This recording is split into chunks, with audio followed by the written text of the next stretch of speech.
Assalamualaikum warahmatullahi wabarakatuh. Salam damai sejahtera, Om Swastiastu, Namo Buddhaya, salam kebajikan, Rahayu. Perkenalkan, nama saya Sarah Septi Latifah. Saya adalah guru kelas 1 di SD Negeri Bondalem, Kabupaten Bantul, Provinsi Daerah Istimewa Yogyakarta. Pada video ini, saya akan berbagi praktik baik terkait pembelajaran di kelas saya. Untuk uraian lengkapnya, silahkan simak video ini sampai akhir. Praktik baik yang diangkat pada video ini adalah menumbuhkan sikap kreatif melalui diferensiasi karya dan kolaborasi orang tua dalam pengolahan sampah di sekitar siswa. Ki Hajar Dewantara yang merupakan salah satu Bapak Pendidikan Nasional Indonesia mengungkapkan bahwa manusia merdeka adalah manusia yang hidupnya lahir atau batin tidak tergantung pada orang lain, akan tetapi bersandar atas kekuatan sendiri. Hal itu pula yang menyebabkan Ki Hajar Dewantara menjelaskan bahwa tujuan pendidikan itu adalah menuntun segala kudrat pada anak untuk mencapai keselamatan dan kebahagiaan yang setinggi-tingginya sebagai manusia maupun anggota masyarakat. Maka dari itu pembelajaran perlu berpusat pada anak, salah satunya yakni mengutamakan kepentingan anak sebagai anggota masyarakat. Namun, dalam menjalankan pendidikan yang berkiblat kepada Ki Hajar Dewantara, tentu sebagai guru tidak akan lepas dari berbagai kendala dalam pembelajaran di sekolah. Salah satunya saya hadapi di kelas saya sendiri, yakni di kelas 1 SD Negeri Bondalem. Pada dasarnya, siswa saya sudah memiliki kemampuan yang baik di mana memiliki sikap peduli, membuang sampah, dan memilah sampah sesuai pembelajaran yang dilakukan di sekolah. Namun demikian, kemampuan yang belum tercapai, yakni tingkat kemandirian siswa dalam berkreasi terhadap sampah masih rendah. Hal tersebut terbukti dari banyaknya sisa-sisa sampah dari kegiatan sehari-hari siswa di sekolah maupun di rumah yang terbuang percuma tanpa ada inisiatif untuk dilakukan recycle. Namun demikian, kendala tersebut tidak menghambat guru untuk melakukan pengembangan diri. Salah satunya yakni memanfaatkan aset yang dimiliki sekolah. Yang pertama adalah aset orang tua atau wali murid yang luar biasa. Pembelajaran yang berbasis diferensiasi pada kurikulum merdeka. P5, gaya hidup berkelanjutan yang bisa dimanfaatkan pembelajarannya, dan juga sampah organik dan anorganik yang ada di sekitar siswa baik di sekolah ataupun rumah yang bisa dimanfaatkan sebagai bahan recycle yang ramah lingkungan dan murah.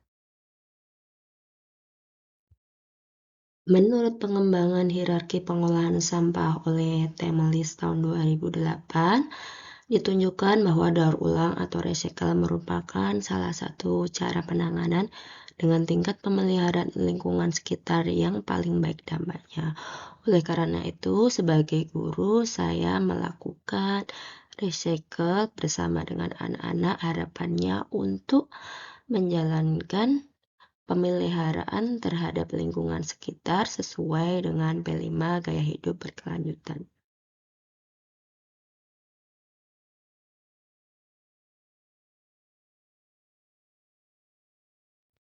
Pada aktivitas ini, saya mengukur menggunakan metode kualitatif, di mana pengumpulan data berdasarkan observasi, wawancara, dan kuesioner.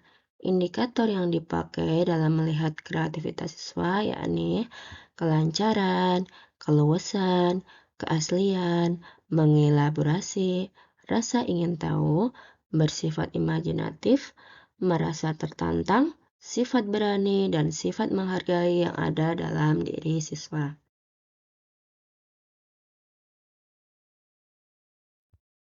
Aktivitas pembelajaran pada kegiatan P5 yang saya laksanakan didasarkan pada tahapan menurut Satya Dharma dan Warowo tahun 2003 tentang 4 tahap proses berpikir kreatif pada diri individu.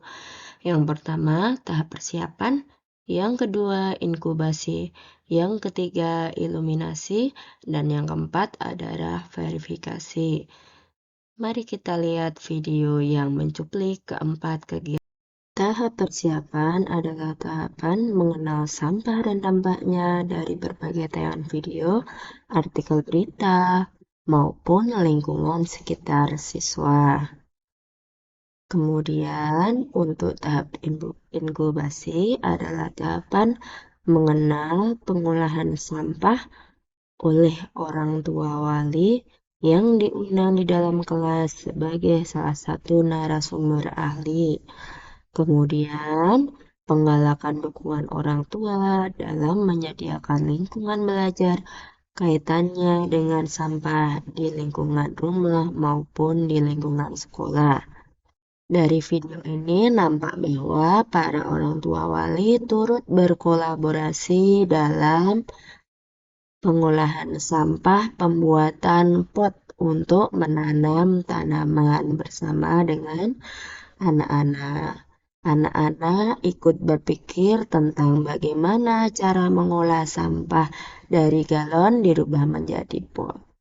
Kemudian tahap iluminasi. Tahap ini adalah tahapan mengeluarkan bentuk-bentuk cetusan ide atau gagasan. Nah, di sini adalah tahapan verifikasi, di mana siswa menghasilkan berbagai karya sederhana melalui pembelajaran berdiferensiasi, khususnya diferensiasi karya, di mana siswa melakukan aktivitas evaluasi gagasan secara kritis, bagaimana membuat ide baru dari benda-benda sekitar yang tidak terpakai, dari benda-benda bekas seperti stik es krim, kemudian sedotan, atau organik lain seperti kulit kacang, kulit lamtoro, dan sebagainya untuk menghasilkan benda-benda menyenangkan bagi mereka bernilai seperti teropong, kolase dari kertas sisa, kemudian membuat gantungan bintang, bahkan celengan. Di sini nampak anak-anak sangat senang dalam membuat karya-karyanya bersama teman-teman dari bahan-bahan bekas seperti yang nampak dalam video ini. Di sini mereka sedang membuat teropong yang berasal dari gelas bekas. Kemudian dihias menggunakan berbagai kertas bekas. Kertas bekasnya bisa berupa koran, bisa berupa majalah, kalender yang tidak terpakai, kemudian dihias ditambah dengan benang wol sebagai tali dari teropong yang mereka buat nantinya. Di sini mereka juga saling kerjasama dengan teman-teman lainnya untuk menyelesaikan tugas.